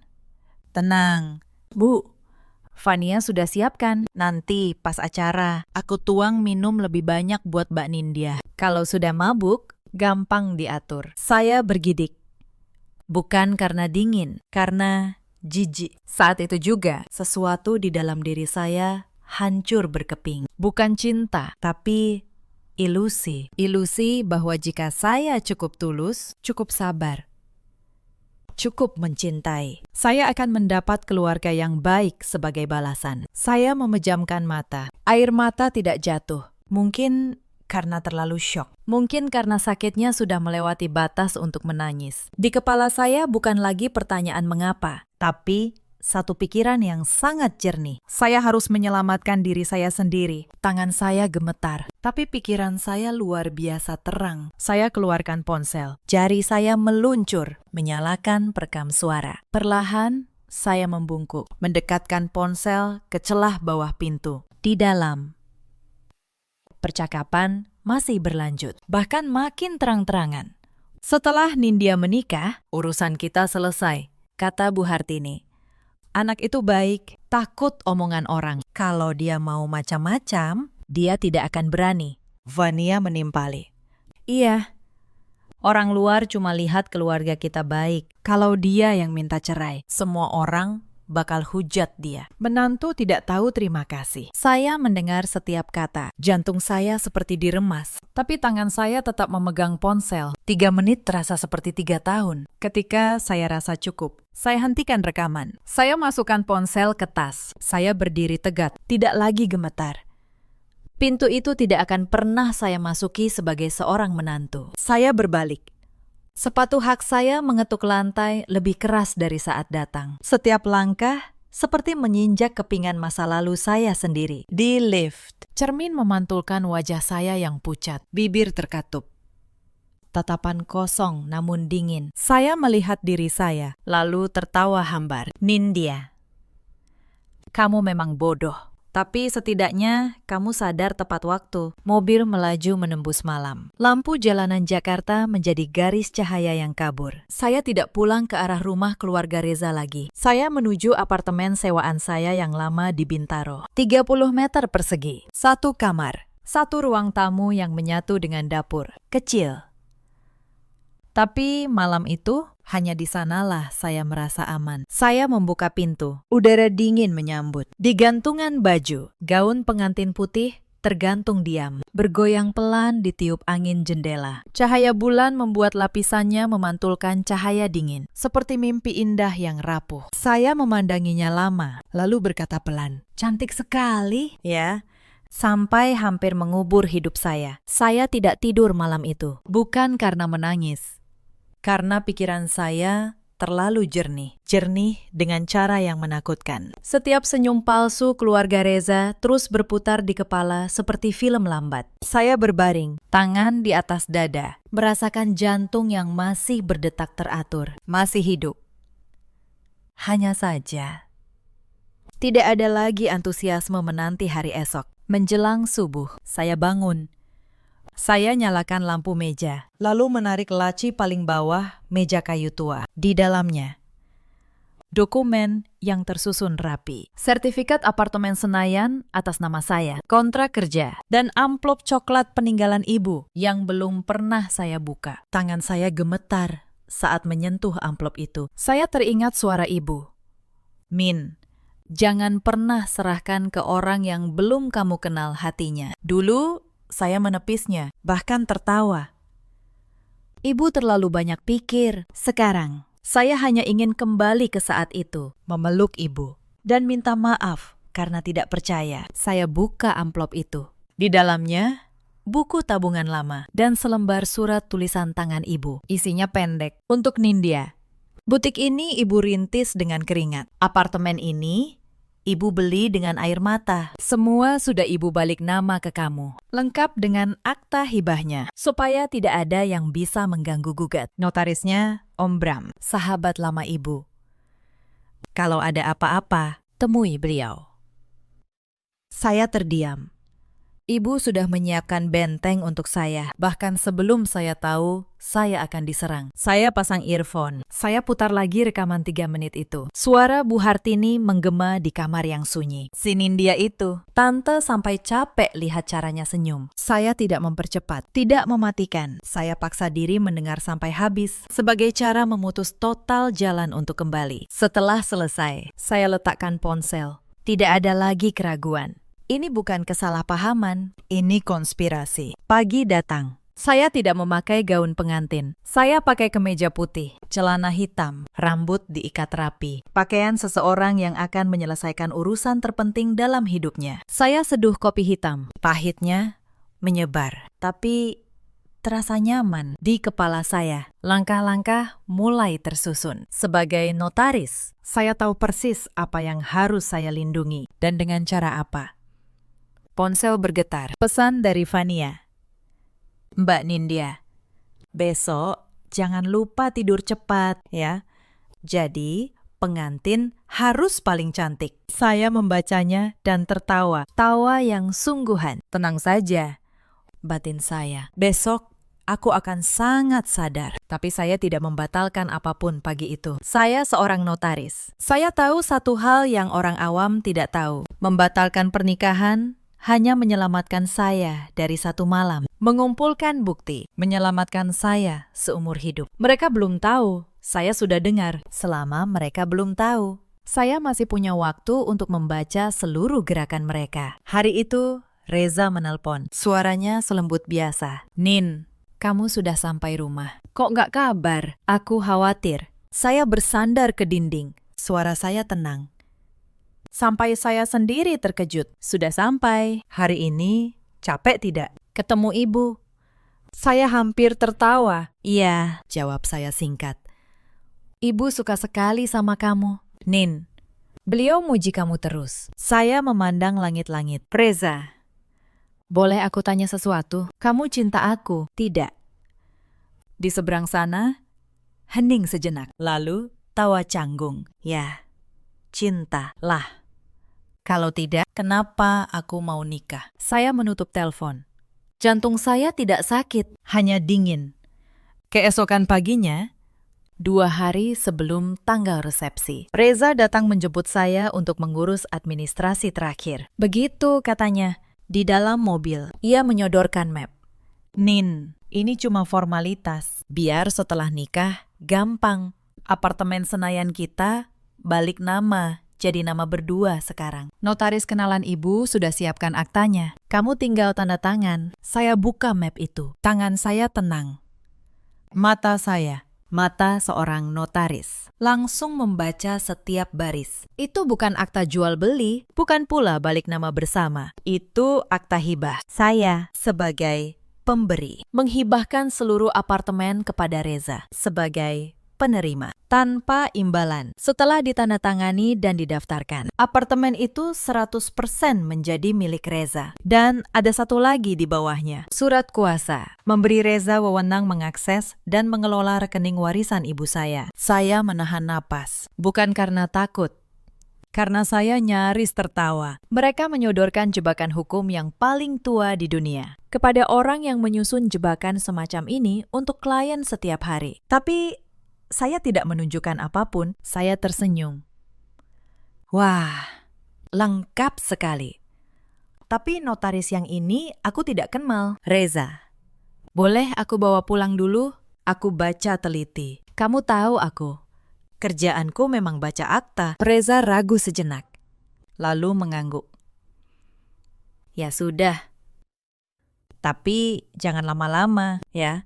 Ibu sudah nunggu. Malam itu saya pelajari akta palsu mereka kata demi kata. Notaris yang mereka pakai ternyata baru, kantornya kecil, dan beberapa pasal sengaja ditulis kabur supaya saya tidak paham. Mereka memperhitungkan satu hal, bahwa saya, seperti perempuan kebanyakan, akan percaya kata formalitas. Mereka tidak memeriksa profesi saya cukup teliti. Reza bahkan tidak pernah benar-benar bertanya, akta seperti apa yang saya tangani setiap hari di kantor. Tapi saya menemukan sesuatu yang jauh lebih busuk. Di antara berkas yang Reza serahkan, terselip satu lembar lama, sebuah surat pernyataan bertanggal setahun lalu. Seolah-olah ditandatangani ibu saya, yang isinya menitipkan pengelolaan butik kepada keluarga calon besan. Saya kenal betul tanda tangan ibu. Saya menyimpan puluhan dokumen asli beliau. Tanda tangan di surat ini palsu, goresannya ragu, tekanannya salah. Seseorang telah memalsukan tanda tangan ibu saya yang sudah meninggal. Tangan saya dingin. Ini bukan lagi soal apartemen. Ini pidana. Sambil menatap akta palsu itu, ingatan-ingatan lama tiba-tiba berdatangan. Dan kali ini saya melihatnya dengan jernih. Tanda-tanda itu sebenarnya selalu ada. Saya saja yang memilih tidak melihat. Setahun lalu, tak lama setelah ibu meninggal, Bu Hartini pernah datang ke apartemen Bintaro. Beliau berkeliling, memegang dinding, melihat-lihat. Lalu bertanya dengan nada seolah peduli, "Nindya, apartemen Senayan peninggalan ibumu itu sudah atas nama siapa sekarang? Kamu sudah urus surat-suratnya. Jangan sampai ada masalah." Loh, Tante khawatir. Saat itu, saya terharu. Mengira beliau benar-benar peduli. Sekarang saya tahu, beliau sedang menghitung. 6 bulan lalu, Reza pernah berkata, sambil memeluk saya dari belakang, "Nin, kalau nanti kita nikah, semua jadi milik bersama, ya. Aku tidak mau ada batas antara punyaku dan punyamu. Kita kan satu." Dulu kalimat itu membuat saya merasa dicintai. Sekarang saya mengerti, ia sedang menyiapkan jalan. Bahkan, tabungan butik ibu 3 bulan lalu. Pernah ditanyakan Fania dengan polos, "Mbak, butik almarhumah ibu Mbak dulu laku berapa sebulan? Pasti tabungannya banyak, ya?" Saya jawab apa adanya, tidak curiga.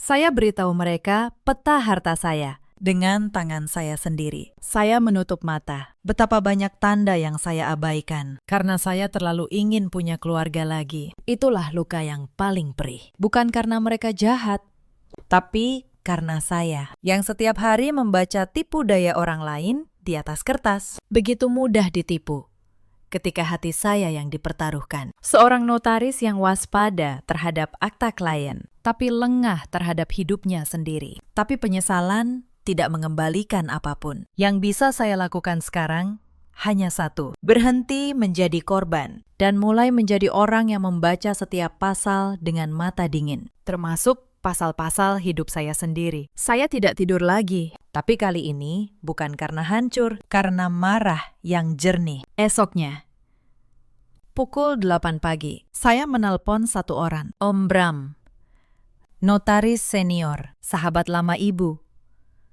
Nama yang ibu tulis di surat terakhirnya. Suaranya bergetar saat mendengar suara saya. "Nindya, anak Bu Kusuma." "Astaga, sudah lama Om tidak dengar kabarmu." Saya bilang, saya perlu bertemu hari ini juga.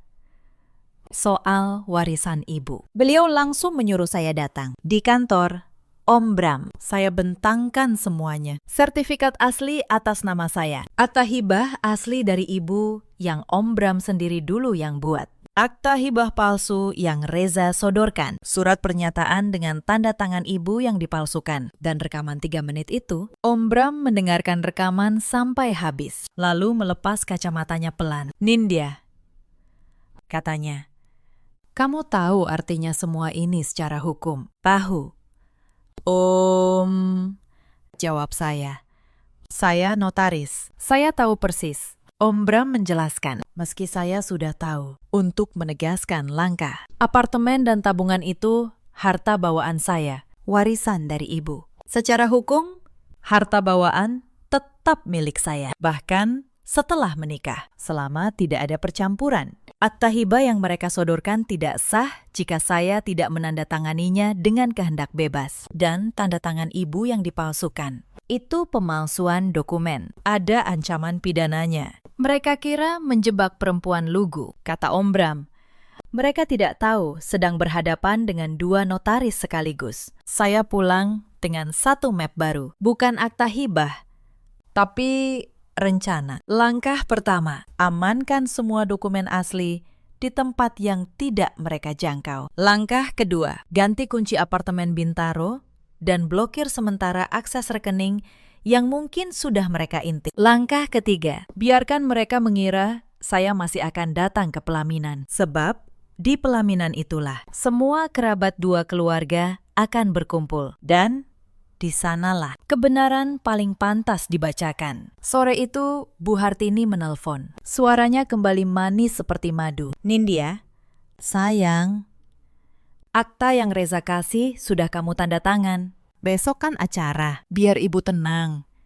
Saya tersenyum ke arah jendela. Sudah saya baca semua. Bu, sangat teliti. Besok semuanya akan beres. Bu, saya janji di seberang. Bu Hartini tertawa puas. Beliau pikir beliau menang. Beliau tidak tahu. Kata beres dari mulut seorang notaris punya arti yang sangat berbeda. Tapi sore itu juga, sesuatu hampir membongkar semuanya. Reza menelpon, dan untuk pertama kalinya, suaranya tidak selembut biasa. Ada nada curiga di sana. Min, kata notaris kenalan ibu. Kamu belum kirim balik aktanya.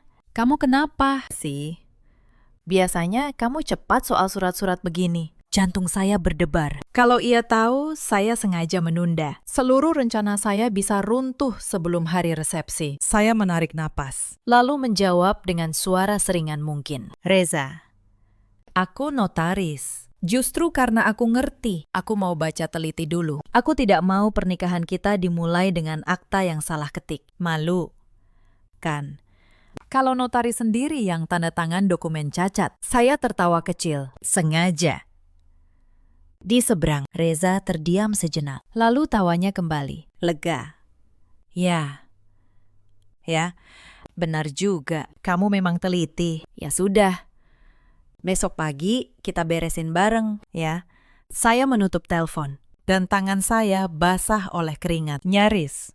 Tapi saya berhasil. Profesi yang dulu membuat mereka mengincar saya, kini menjadi tameng saya. Sejam kemudian, Bu Hartini datang sendiri ke apartemen Bintaro, tanpa pemberitahuan. Beliau mengetuk pintu, tersenyum.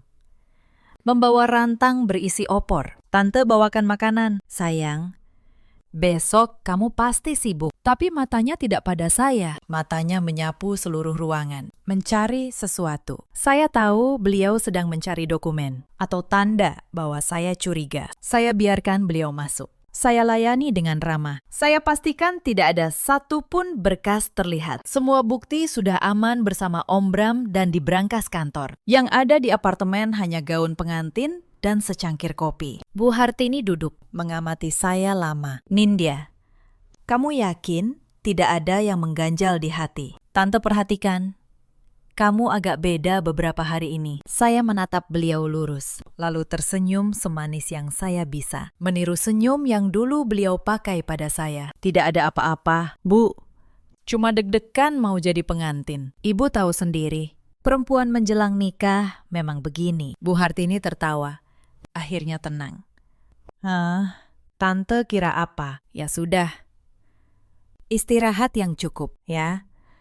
Besok hari besar kita. Kata kita itu sekarang terdengar seperti lelucon yang paling pahit. Setelah beliau pergi, saya bersandar di pintu yang baru saja saya kunci. Saya nyaris tertawa dan nyaris menangis dalam waktu bersamaan. Mereka sudah begitu dekat dengan kemenangan, sampai berani datang mengintai ke sarang saya sendiri. Dan saya harus tersenyum kepada perempuan yang merancang perampasan hidup saya sambil menyuguhkan teh. Tapi tidak apa-apa, besok senyum itu akan saya kembalikan di tempat yang tepat, di depan orang yang tepat. Malam terakhir sebelum hari resepsi, Fania mengirim pesan lagi. Mbak Nindya, aku sudah siapin sambutan terharu buat besok. Bakal nangis beneran nih. Saya membalas, untuk pertama kalinya dengan tenang sepenuhnya. Bagus. Vania, simpan air matamu. Besok kamu mungkin benar-benar butuh. Saya kirim. Lalu saya matikan lampu. Untuk pertama kalinya dalam 3 hari, saya tidur nyenyak.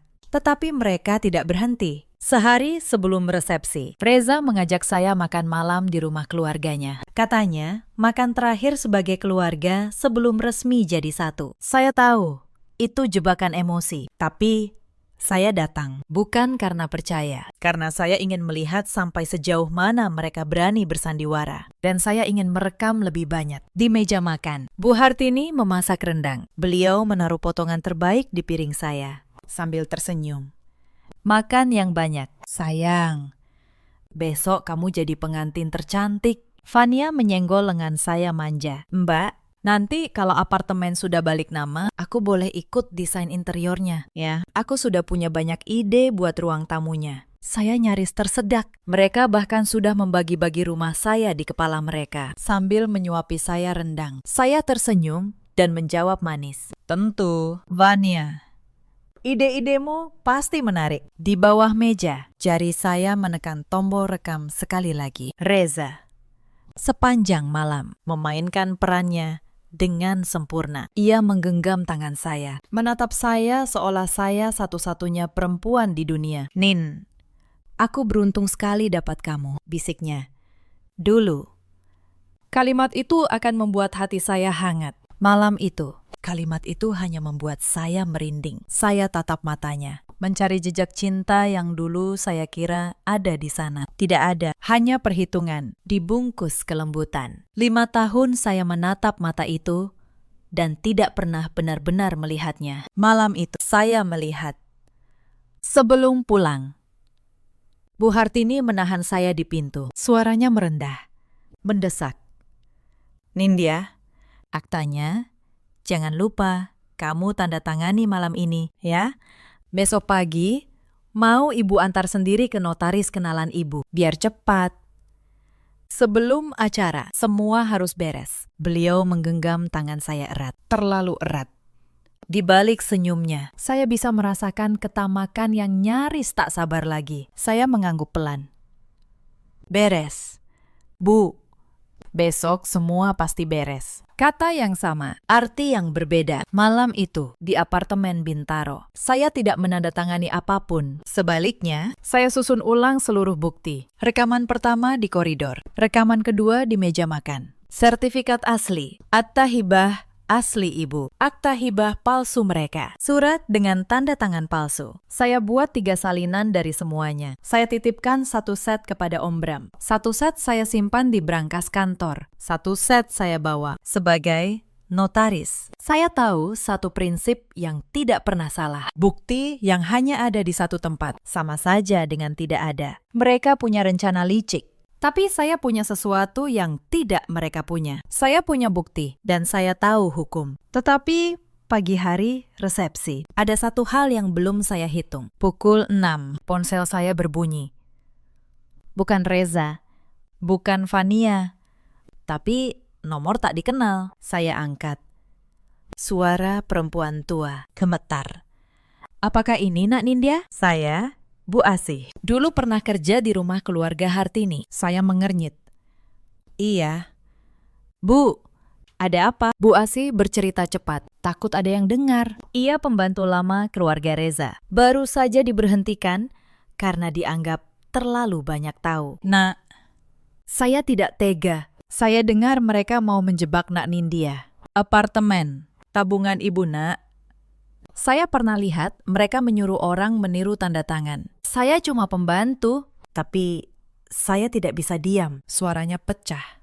Ibu Nak dulu pernah kasih saya uang waktu anak saya sakit. Saya hutang budi sama almarhumah. Tangan saya gemetar memegang ponsel. Bukan karena takut, karena untuk pertama kali dalam 3 hari, ada orang asing yang berdiri di pihak saya. Bu Asih, kata saya pelan. Ibu bersedia menceritakan yang ibu lihat secara resmi. Kalau nanti dibutuhkan, hening sejenak. Lalu, suara mantap. Bersedia. Nah, demi almarhumah ibumu. Saya tutup telepon. Satu keping terakhir dari mozaik itu kini lengkap. Saya tidak hanya punya rekaman, saya punya saksi. Saya kembali ke kantor Om Bram pagi itu. Sebelum berangkat ke hotel, kami siapkan semuanya. Salinan sertifikat asli. Akta hibah asli ibu. Sah. Terdaftar. Tak terbantahkan. Perbandingan tanda tangan asli dan palsu dicetak berdampingan agar siapapun bisa melihat bedanya. Rekaman suara sudah dipindahkan ke beberapa tempat agar tidak bisa hilang. Dan satu map tertutup, berisi draft laporan yang sudah Om Bram bantu rapikan. Siap diajukan jika mereka memilih jalan keras. Nindya, kata Om Bram sebelum saya pergi. Kamu yakin mau melakukannya di depan banyak orang? Kamu bisa selesaikan ini diam-diam lewat jalur hukum. Lebih aman. Saya menggeleng.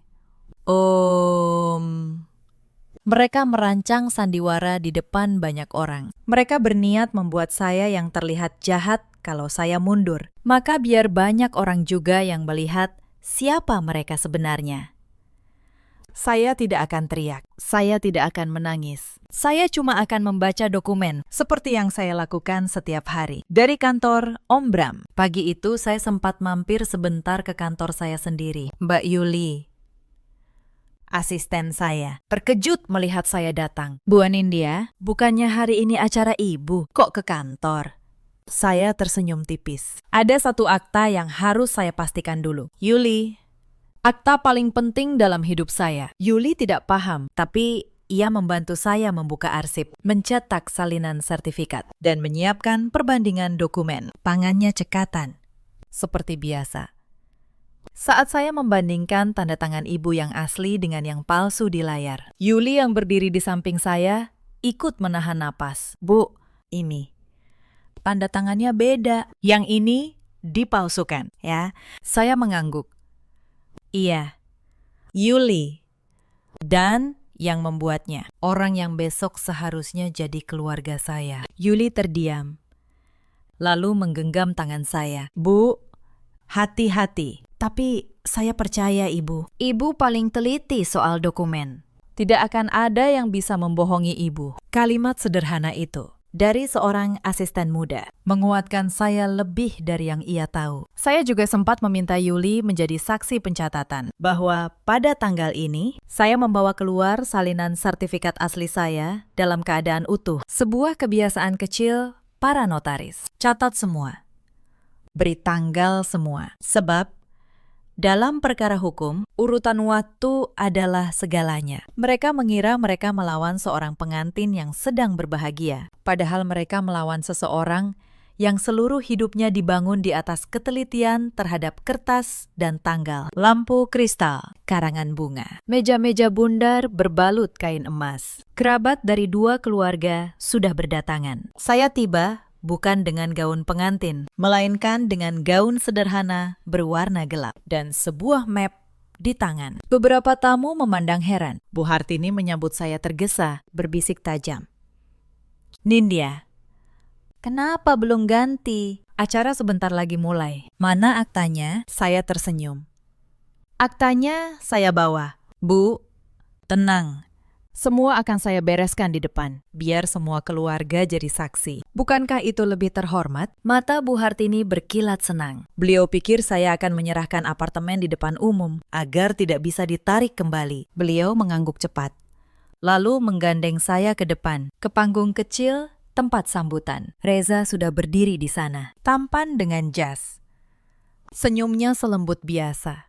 Fania di sisi lain sudah memegang tisu, siap dengan air mata pesanannya. Pembawa acara mempersilakan keluarga memberi sambutan. Bu Hartini maju lebih dulu, mengambil mikrofon. Suaranya kembali manis di depan puluhan tamu. Terima kasih semua sudah hadir. Hari ini hari bahagia. Saya bersyukur punya calon menantu sebaik Nindya. Anak yang tulus, mandiri.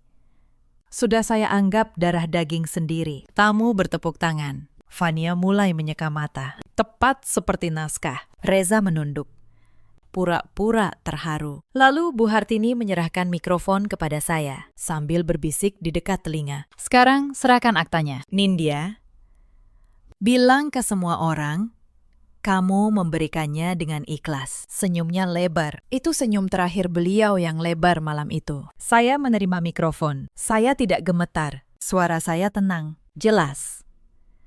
Terdengar sampai sudut ruangan. Terima kasih, Bu Hartini, atas kata-katanya. Sebelum saya menyerahkan apapun, izinkan saya, sebagai seorang notaris, membacakan beberapa dokumen supaya semua yang hadir menjadi saksi yang sah. Bukankah itu yang ibu mau? Di depan banyak orang, ruangan hening. Bu Hartini tersenyum bingung, masih mengira ini bagian dari rencananya. Tentu, sayang. Silahkan, saya membuka map. Dokumen pertama. Sertifikat apartemen di kawasan Senayan, 110 meter persegi, atas nama Anindya Kusuma. Saya dibeli oleh mendiang ibu saya dan sudah dihibahkan kepada saya secara sah 2 tahun lalu, lengkap dengan akta hibah resmi, terdaftar di kantor pertanahan. Saya angkat sertifikat itu tinggi-tinggi. Beberapa tamu mulai berbisik. Dokumen kedua, kata saya. Senyum Bu Hartini mulai memudar. Sebuah akta hibah baru yang diserahkan kepada saya 2 hari lalu oleh calon suami saya, Reza. Isinya, saya menghibahkan seluruh apartemen itu kepada Reza tanpa imbalan, disertai surat kuasa atas rekening warisan ibu saya. Saya menatap Reza. Wajahnya mulai pucat. Reza menyebutnya formalitas. Padahal ini pemindahan seluruh harta saya kepadanya. Sebagai notaris, saya bisa pastikan. Ini bukan formalitas. Ini perampasan yang dibungkus surat. Suara berbisik di ruangan makin keras. Bu Hartini maju selangkah. Suaranya mulai panik. Nindya, kamu salah paham. Itu cuma supaya gampang setelah menikah. Saya mengangkat tangan. Tenang. Saya belum selesai, Bu. Dokumen ketiga. Saya keluarkan 2 lembar kertas. Saya angkat berdampingan. Di sebelah kiri, tanda tangan asli ibu saya dari dokumen yang saya simpan. Di sebelah kanan, tanda tangan ibu saya di sebuah surat bertanggal setahun lalu. Tapi ibu saya sudah meninggal 2 tahun lalu. Beliau tidak mungkin menandatangani surat ini. Tanda tangan ini palsu dan memalsukan tanda tangan. Apalagi tanda tangan orang yang sudah meninggal adalah tindak pidana. Ruangan gemuruh. Seorang kerabat tua berdiri. Apa-apaan ini? Hartini. Bu Hartini gemetar. Wajahnya merah. Itu bohong. Mana buktinya kalau bukan dia sendiri yang bikin? Saya tersenyum tipis. Bukti? Bu, tentu ada. Saya keluarkan ponsel. Dokumen keempat. Sebuah rekaman 2 hari lalu. Di apartemen ibu di Kelapa Gading. Saya tekan tombol. Dan di tengah ruangan resepsi yang megah itu, suara Bu Hartini sendiri menggema dari pengeras suara. Harus acting dong.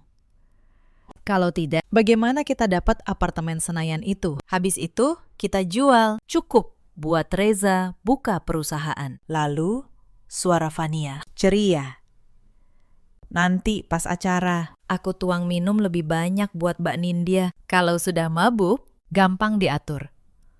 Ruangan seperti tersambar petir. Tamu-tamu menoleh ke Fania, yang tisunya terjatuh dari tangan. Air matanya, yang sudah disiapkan untuk berpura-pura, kini mengalir betulan. Karena ketakutan, Bu Hartini terhuyung. Reza berdiri kaku. Mulutnya terbuka, tapi tak ada suara keluar. Saya hentikan rekaman. Ruangan senyap total. Saya menatap mereka satu persatu. Suara saya tetap tenang. Dan justru karena tenang, terdengar lebih dingin dari teriakan manapun. Saya datang ke sini bukan untuk menikah. Saya datang untuk mengembalikan sandiwara ini kepada penulisnya. Bu Hartini, Reza, Vanya. Kalian merancang semua ini di depan banyak orang, supaya saya tidak berani melawan. Maka di depan banyak orang inilah saya melawan. Reza akhirnya bersuara. Gemetar. Nin, dengar dulu. Aku bisa jelaskan. Saya menoleh padanya. Dan untuk pertama kalinya malam itu, saya benar-benar tersenyum. Tidak perlu, Reza. 5 tahun aku menunggu kamu jujur. Ternyata satu-satunya hal jujur yang pernah kamu ucapkan terekam di ponsel ini. Saat kamu tidak tahu, aku mendengar. Bu Hartini mencoba bertahan. Suaranya melengking. Kamu menantu durhaka. Kamu permalukan keluarga kami di depan semua orang. Saya menatap beliau. Tenang. Saya bukan menantu ibu. Saya tidak pernah jadi menantu ibu. Dan soal malu, Bu, yang mempermalukan keluarga ini bukan saya, tapi suara ibu sendiri yang baru saja kalian semua dengar. Saya berbalik ke arah para tamu dan menutup dengan kalimat yang sudah saya siapkan. Kalimat seorang notaris. Untuk para saksi yang hadir malam ini, saya ucapkan terima kasih. Kalian telah menyaksikan kebenaran. Apartemen tetap atas nama saya. Tabungan ibu saya tetap milik saya. Surat palsu itu akan saya tindak lanjuti melalui jalur yang semestinya. Pernikahan ini batal. Bukan karena saya gagal dicintai, tapi karena saya menolak dijadikan barang dagangan. Saya letakkan mikrofon, saya rapikan dokumen ke dalam map. Lalu, saya berjalan keluar, melewati meja-meja berbalut emas, melewati tamu-tamu yang terdiam, melewati Reza yang tak berani menatap saya. Sepatu saya mengetuk lantai marmer. Mantap. Tidak gemetar. Di pintu, Bu Asih, pembantu lama itu, berdiri di sudut.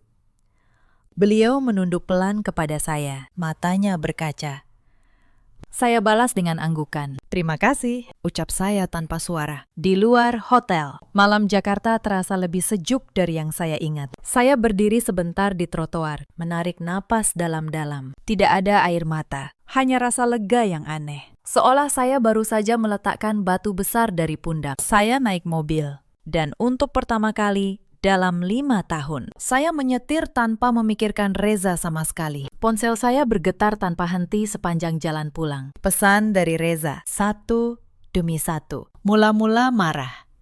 Kamu hancurkan semua. Lalu memohon, Nin, maafkan aku terpaksa. Ibu yang maksa, lalu mengancam. Kamu pikir kamu menang? Awas saja. Saya membaca semuanya dengan tenang. Lalu melakukan satu hal yang seharusnya saya lakukan jauh-jauh hari. Saya blokir semua nomor mereka. Bu Hartini, Reza, bannya satu persatu. Bukan karena marah, tapi karena saya tahu manipulasi emosional hanya bekerja kalau saluran komunikasi masih terbuka. Hari-hari berikutnya tidak mudah. Kabar menyebar cepat di kalangan kerabat. Sebagian bersimpati, sebagian, seperti yang sudah saya duga, justru berbisik bahwa saya terlalu kejam, mempermalukan keluarga calon suami di hari pernikahan. Kasihan Reza, kata mereka. Mungkin Nindya yang terlalu perhitungan. Saya pernah takut pada bisikan semacam itu dulu.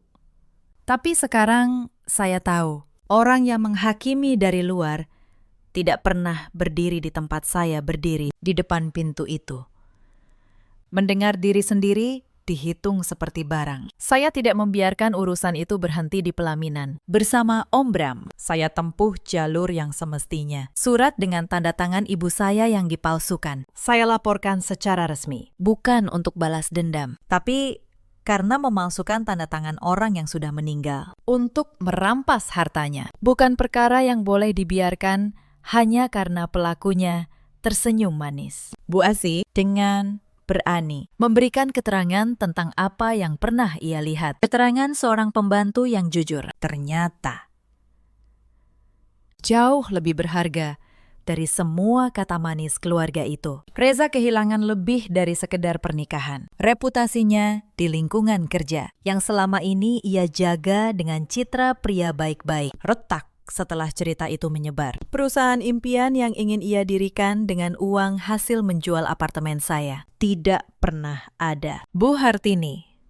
yang selama ini bangga menjadi nyonya yang dihormati di lingkungannya, kini dijauhi banyak kerabat yang dulu memujinya. Dan Fania, yang ingin meniru saya menjadi perempuan mandiri, harus belajar arti kata itu dengan cara yang pahit. Sebab tidak ada lagi Mbak Nindya yang mau meminjaminya modal. Saya tidak merasa menang. Itu hal aneh yang saya pelajari. Ketika keadilan datang, ia tidak terasa seperti kemenangan. Ia terasa seperti kelegaan yang sunyi. Saya tidak bersorak.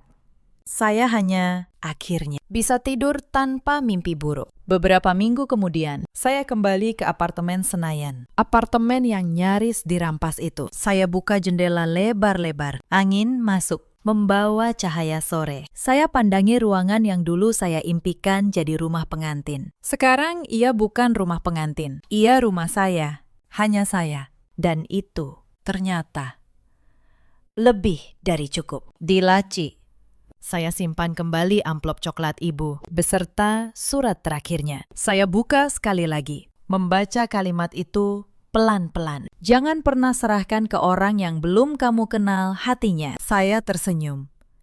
Dan untuk pertama kalinya sejak ibu pergi, senyum itu tidak diiringi air mata. Sudah, Bu, bisik saya. Nindya sudah kenal hati mereka. Tepat waktu. Saya juga akhirnya membalas budi Bu Asih dengan cara yang ibu saya pasti setujui. Saya bantu beliau mendapat pekerjaan yang lebih layak di tempat yang menghargai kejujurannya. Almarhumah Ibu Nak baik sekali, katanya suatu hari sambil menangis. Saya genggam tangan beliau. Ibu saya pernah bilang, kebaikan yang ditanam tidak akan pernah hilang. Cuma kadang ia kembali lewat jalan yang tidak kita duga. Hari itu, saya percaya betul pada kalimat ibu. Gaun pengantin yang dulu tergantung di apartemen Bintaro. Akhirnya saya lepas dari gantungannya. Saya tidak membakarnya. Saya tidak membuangnya dengan amarah. Saya lipat rapi. Lalu saya sumbangkan ke sebuah lembaga yang membantu perempuan memulai hidup baru. Mungkin suatu hari, gaun itu akan dipakai oleh perempuan lain yang menikah karena cinta yang sungguh-sungguh, bukan karena perhitungan. Itu akhir yang lebih baik untuk gaun secantik itu. Malam ini, di apartemen yang sepenuhnya milik saya duduk di dekat jendela. Kota Jakarta berkelip di bawah. Saya menyeduh secangkir teh. Bukan kopi hitam untuk berjaga, melainkan teh hangat untuk beristirahat. Dan saya menulis baris terakhir dari babak hidup ini di buku catatan kecil saya. Dulu saya pikir kebahagiaan adalah dipilih, dipinang, dianggap pantas oleh keluarga orang lain. Sekarang saya tahu, kebahagiaan adalah berani memilih diri sendiri. Cerita ini mengajarkan satu hal sederhana, terutama bagi para perempuan di luar sana. Cinta saja tidak pernah cukup jika tidak ada kejujuran, keterbukaan, dan rasa hormat.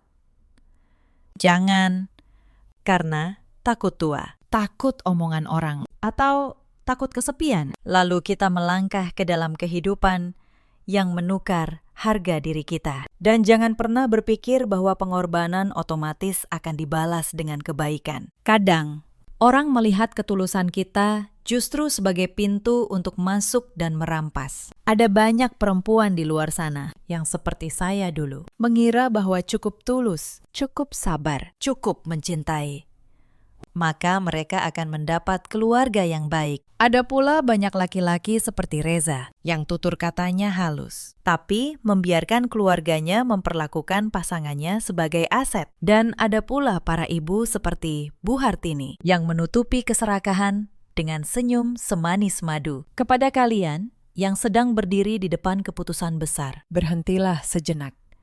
Dengarkan intuisi kalian. Periksa dokumen sebelum menandatangani. Kenali hati seseorang sebelum menyerahkan hidup. Dalam hidup, kita selalu punya pilihan. Pelajaran terbesar dari kisah ini adalah perempuan perlu mandiri secara finansial maupun secara perasaan dan berani menetapkan batas. Seseorang yang benar-benar mencintaimu tidak akan pernah menganggapmu sebagai harta yang bisa dibalik namanya. Ketika kamu cukup kuat untuk memilih dirimu sendiri, kamu tidak akan lagi takut kehilangan siapapun yang memang tidak pantas kamu pertahankan. Kisah saya berakhir di sini. Bukan dengan sebuah pernikahan, bukan pula dengan kemenangan yang gegap gempita, melainkan dengan seorang perempuan yang akhirnya tahu persis siapa dirinya, apa yang ia butuhkan, dan apa yang tidak. Terkadang, berhenti tepat waktu adalah langkah maju yang paling penting dalam hidup. Jika kisah malam ini menemani Anda, ceritakan pengalaman kalian di kolom komentar. Mungkin ada perempuan lain yang sedang berdiri di depan pintu yang sama dan butuh mendengar bahwa ia tidak sendiri. Terima kasih sudah menemani sampai akhir. Sampai jumpa di kisah berikutnya.